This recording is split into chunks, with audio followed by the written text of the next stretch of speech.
اینجا استودیوی مرکزی رادیو آزادی است و شما ما را در پخش مستقیم تماشا دارید. سلام بینندگان عزیز، امروز 29 اکتبر در برنامه اخباری آزادی این موضوعها را با شما در میان میگذاریم.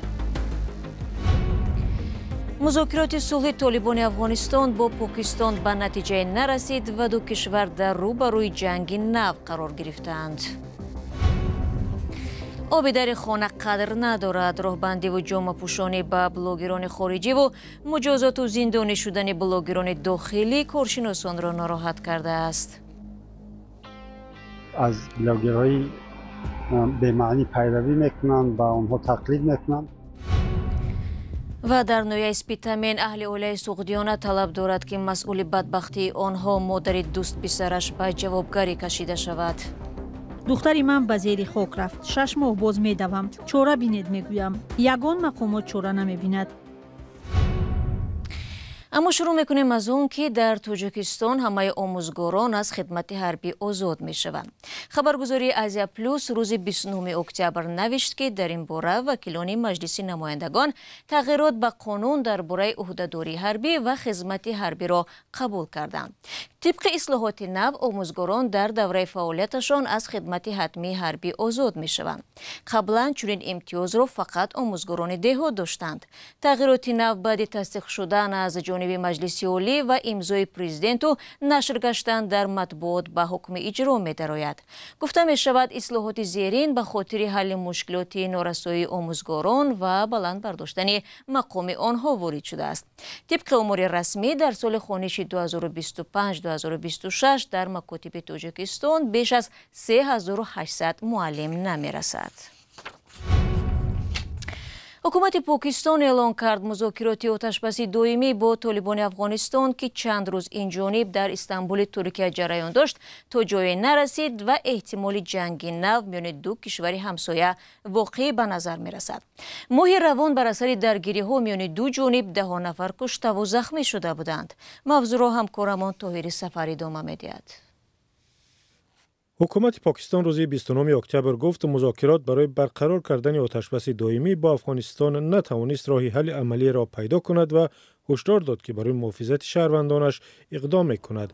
پس از 4 روز مذاکره با طالبان در شهر استانبول، اطاعت طرار وزیر اطلاعات پاکستان در پیامی در شبکه ایکس نوشت متاسفانه طرف افغانستان هیچ کفالت نداد، از مسئله اصلی دیگر طرف رفت و به بازی گناهکار کردن و حیله‌گری گذشت.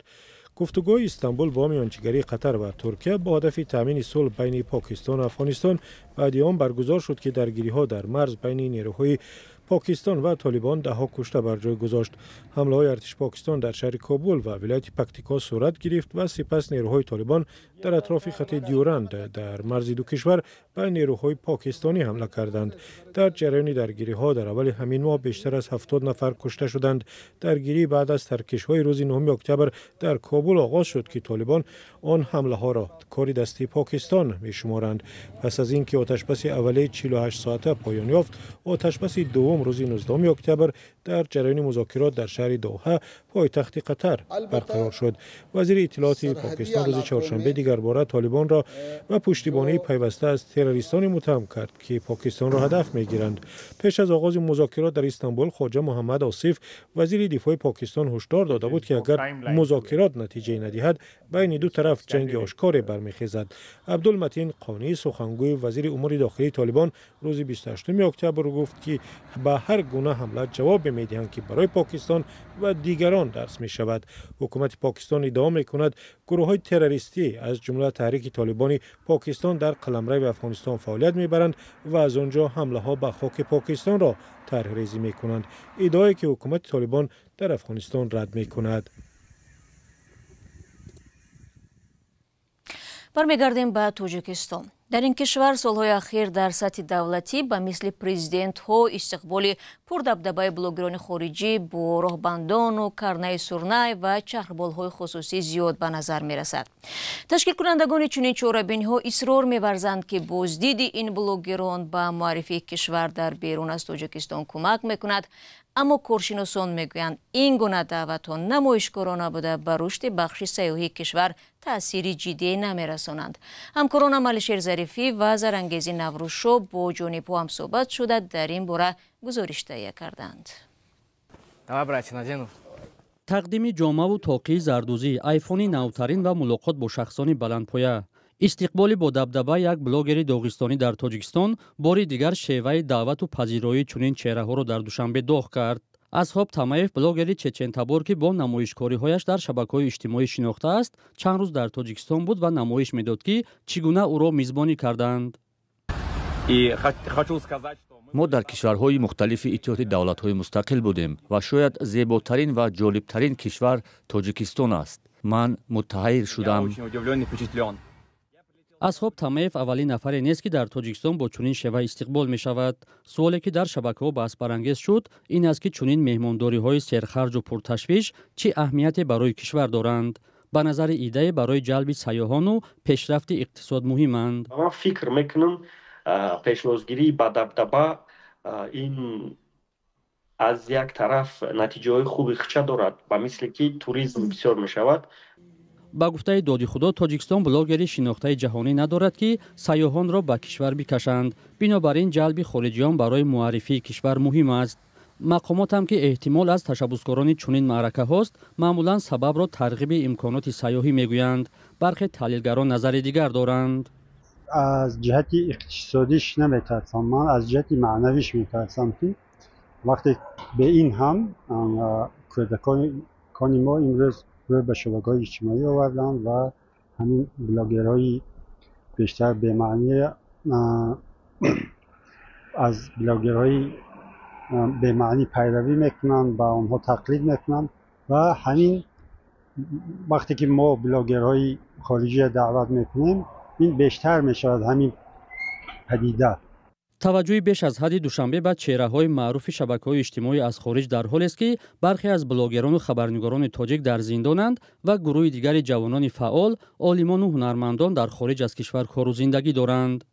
متخصصانی جوانی ما، حتی متخصصانی کلانسال، متخصصانی از زمان شوروی بوده ما را کشورهای خارجی با مبلغ‌های کلان استفاده میکنند. ما 100 بار بهتر از این دعوت بلاگرها همون متخصصان جوانی ما که در خارج آماده کردیم و کشور برگردانیم تا برای پیشرفت و رشد کشور زمینه سازی کنم، زمینه گذاری کنم. چندین عالمان جوانی ما در کشورهای اروپا، آمریکا، در چین کار میکنن با معاشهای خوب. ما اصلا در سراغشان نیستیم. бархе аз коршиносони дигар сабаби ин гуна даъватҳоро ба сатҳи тафаккуру завқи ташаббускорони он раб медиҳанд, ки хусусияти намоишкорона дорад.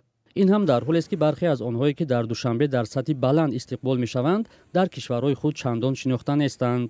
мисли Ҳусейн Ҳасанов, ки дар Русия ба таблиғи қиморбозӣ муттаҳам шуд. ӯро 2 сол пеш ба Тоҷикистон оварданд ва барои ӯ дар бустонсарои ҳукуматӣ зиёфат оростанд ва бо чархбол ба тамошои манзараҳои кишвар бурданд. он замонам рафтори ӯ бо як навҷавони тоҷик ва тарсонидани ин кӯдак сабаби баҳси зиёди блогер ва мизбони ӯ шуд. ҳоло меравем ба вилояти Суғд. худкушии як духтари ноболиғ дар ноҳияи Спитамен сабаби баҳси ду хонавода шудааст. пайвандони суғдиёна Тоҷибоева иддао доранд, ки дар худкушии ӯ модари ду писараш гунаҳкор мебошад. ҷониби дигар ин иддаоро рад мекунад. додситони тафтиши сабабҳои худкуширо оғоз кардааст, ки 6 моҳи пеш рух додааст. Фарзон Муҳаммадӣ дар ин бора гузориш медиҳад. тани беҷону овезони суғдиёна Тоҷибоеви 16 соларо пайвандонаш субҳи 4 июн аз оғили ҳавлияшон пайдо карданд. синфи 9 буд ва ҳамон рӯз бояд дар мактаб имтиҳон месупурд. экзаменга кетган буду, со'raganda ки кирсам ҷойда юқ қизим.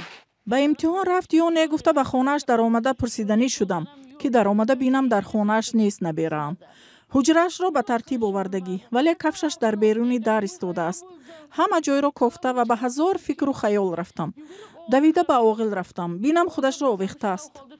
то ҳол аз пеши назарам намеравад. бибиаш мегӯяд сабаби фоҷиа баҳсу ҷанҷоли модари дӯст писараш аст, ки ба қавли ӯ 2 рӯз пеш аз ҳодиса ба хонаашон омада ҷанҷолу моҷаро бардошт. shunday eshigidan kirib keldi nevaram bilan. як рӯз ҳамроҳи набераам ба хонаам омад. ҳангоми омадан як ҳамсояам низ омад. ман баромада ҳамсояамро гусел кардам. вақте гашта ба хона даромадам, дидам ки набераам шах тарсида истодааст. чӣ гуфтанашро намедонад. ман туро ба прокуратура медиҳам. дар телефон навори сабт кардамро ба интернет мепартоям, гуфта баланд гап зад. ҳамин гапҳоро гуфта буд ки тарсид. Сани яр телефон қыз интернетларga tashavoraman deb shunaqa qo'rqitdi. Mani o'g'limga nimaga yozding? Nimaga mani o'g'lim bilan yaxshi ko'rishasan? чаро ба писари ман навиштӣ? чаро бо писарам ишқварзӣ мекунӣ? ман туро шарманда мекунам. ба прокуратура менависам. гуфта доду вой кардааст. духтари ман тарсидааст. духтари худашро беҳуда меовехтагӣ набуд. ба хондан медаромадагӣ буд. ҳама ҳуҷҷатҳояш тайёр буд. ба имтиҳонҳояш тайёрӣ медид ва худашро овехтанаш дар хаёлаш ҳам набуд. санаи 2 июн Азиза ба хона омадааст. санаи 3 зодрӯзи yangaашро гузаронида ва санаи 4 худашро овехтааст. 3 kuni kemchasini tug'ilgan kunini o'tkazdirgandi, 4-saharda shu ishtiqiga. наздикони суғдиёна аз он сабаб модари дӯстписараш Азиза Устобобоеваро дар худкушӣ гунаҳкор медонанд, ки чанд рӯз пеш аз худкушӣ наврасро дар ин замони ҳассоси зиндагиаш истинтоқ карда ва ба навор гирифтааст. дар ин видео ки радиои озодӣ дид, садои зане шунида мешавад, ки ба духтар мегӯяд дар сурати қатъ накардани муносибат бо писараш видеоро дар шабакаҳои иҷтимоӣ мегузораду ба мақомот месупорад. худи Азиза Устобобоева нахост ин рафторашро дар назди дурбин шарҳ диҳад, вале дар суҳбати ҳузурӣ гуфт, ки мехост аз иттифоқҳои ногувор пешгирӣ кунад. писари Азиза ва духтари Гулоим дар як мактаб таҳсил доштанд. омӯзгорони мактаб нахостанд дар ин бора шарҳу тавзеҳ диҳанд ва танҳо гуфтанд, ки Суғдиёна дониши хуб дошт. модари Суғдиёна мегӯяд замони фоҷиа дар Русия муолиҷа мегирифт ва парастори духтар бибияш буд. мегӯяд аз муносибати ошиқонаи духтараш хабардор набуд ва танҳо дар бораи таҳсили ояндаву нақшаҳояш суҳбат мекарданд. вай ҳадс мезанад, ки агар аз асли масъала огоҳ мешуд, шояд аз мусибат пешгирӣ мекард. ҳоло мехоҳад ин масъаларо додгоҳ ҳал кунад.